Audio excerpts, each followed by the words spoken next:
काय माहितीये का, मनातल्या मनात हसायला लागले आणि म्हणून या मातीमध्ये शाहू महाराज जन्माला आले आणि शाहू महाराजांनी सांगितलं, अरे तुझाच राजा शाहू जाने दाही दिशा त्या उजळवल्या,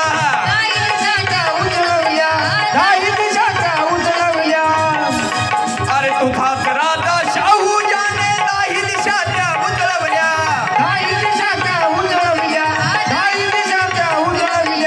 ज्या नांगरासाठी त्याने तोफा त्याच्या वितळवल्या,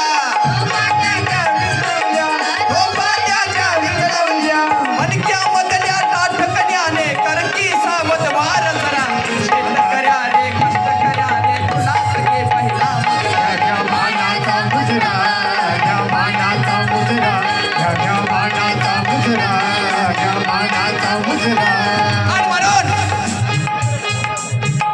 आणि म्हणून दिवाळी आली आहे. दिवाळी माता भगिनींसाठी आणि सर्वांसाठी आनंदाचा सण म्हणजे कोणता असतो? महिलांनी बोलायचं. कोणता आहे? महिला तर बोलायला लागल्या पाहिजे. अरे आम्ही जिजाऊ पाहिली नाही, रमाई पाहिली नाही, सावित्री पाहिली नाही, पण आज आम्ही तुमच्यामध्ये जिजाऊ सावित्री रमाई पाहतोय मित्र.